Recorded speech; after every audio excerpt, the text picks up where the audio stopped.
Hello বন্ধুরা, শিলাস বং কিচেনে তোমাদের সবাইকে স্বাগত। আজকে আমি ভোলা মাছের ঝাল সর্ষে বাটা দিয়ে তোমাদের সাথে শেয়ার করছি, যেটা খুব সহজেই বানিয়ে ফেলা যায় আর খেতে অসাধারণ লাগে। তোমরা বাড়িতে অবশ্যই একবার ট্রাই করবে, ট্রাই করে আমাকে জানাবে কেমন হয়েছে আমার ভোলা মাছের ঝালটা। তো চলো আমরা বানিয়ে ফেলি। যদি ভালো লাগে আমার রেসিপিটা তারা সাবস্ক্রাইবটা অবশ্যই করে দেবে। এখানে আমি 500 মতো নিয়ে নিয়েছি ভোলা মাছ। খুব বেশি বড় না মাছগুলো, বড় ছোট মিশানো আছে। এর মধ্যে আমি এবার নুন হলুদ দেব। নুন হলুদ দিয়ে এটাকে ভালো করে আমি মাখিয়ে নেব। এবার একটা আমি ফ্রাই প্যান বসিয়ে দিয়েছি, তার মধ্যে দিয়ে দিলাম তেল। তেলটা গরম হতে হতে আমি মাছগুলোকে ভালো করে মাখিয়ে নেব।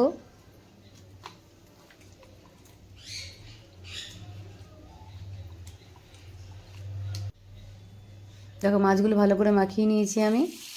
এবার তেলটা যে গরম হয়ে গেছে, মাছটা আমি দিয়ে দিলাম।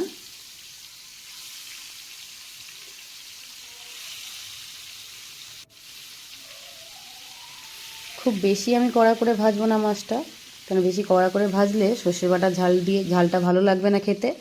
তাই আমি এপিট ওপিট করে ভেজে নিচ্ছি।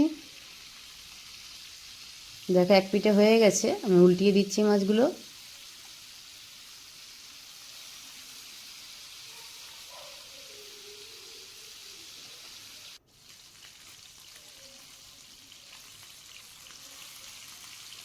আমাদের মাছ ভাজা হয়ে গেছে। এবার আমি এগুলোকে একটা পাত্রের মধ্যে নামিয়ে নেব।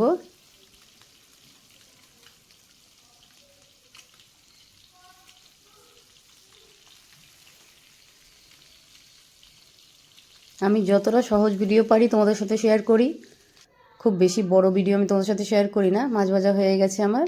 এবার আমি ওই তেলের মধ্যে দিয়ে দিলাম কালো জিরে ফোড়নে। সামান্য একটু কালো জিরে দিয়েছি, খুব বেশি দেইনি। এবার ওই তেলের মধ্যে দিয়ে দিলাম 1 চামচ হলুদ গুঁড়ো। হলুদ গুঁড়োটা এর জন্যই আমি দিলাম যে সর্ষে বাটার রঙটা খুব ভালো সুন্দর আসবে।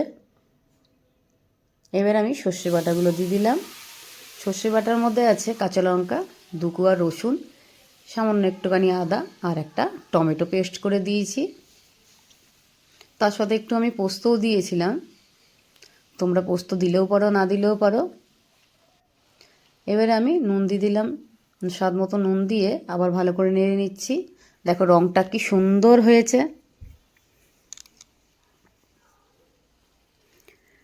ভালো করে কষিয়ে নিচ্ছি আমি। খুব বেশি কষাবো না, খুব বেশি কষালে সর্ষে নাকি তেতো হয়ে যায়, তার জন্য আমি খুব বেশি কষাবো না, মোটামুটি কষাবো। দেখো তেলও ছেড়ে দিয়েছে। এবার আমি এটার মধ্যে পরিমাণ মতন জল দিয়ে দেবো।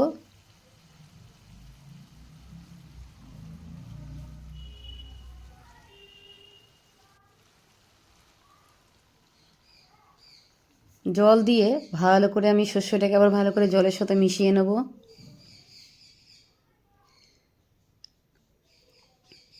এবার আমি এটাকে দেখো আমি খুব বেশি জল দেইনি। তোমরা চাইলে যদি পাতলা ঝোল খেতে চাও তো পাতলা ঝোলের জন্য একটু জল দিতে পারো। আমি বেশি পাতলা ঝোল করব না। এবার আমি ঢাকনা দিয়ে দিয়েছিলাম। ঢাকনাটা 5 মিনিটের মতন দিয়ে হাই টু লো মিডিয়ামে ঢেকে দিয়েছিলাম। ঢেকে দেওয়ার পরে আমাদের ঝোলটা যে ফুটতে শুরু করেছে, এবার আমি একটা একটা করে মাছগুলো দিয়ে দিচ্ছি। সুন্দর করে সাজিয়ে দিচ্ছি আমি। একবারে ঢেলে দেবো না, একবারে ঢেলে দিলে মাছটা ভেঙে যাবার সম্ভাবনা থাকতে পারে। আবার আমি ঢাকনাটা দিয়ে ঢাকনাটা তুলে নিলাম। দেখো আমাদের রেসিপি প্রায় রেডি হয়ে গেছে। হালকা হাতে একটু নেড়ে দিচ্ছি আমি, যেন মাছগুলো ভেঙে না যায়। আমাদের রেসিপি রেডি।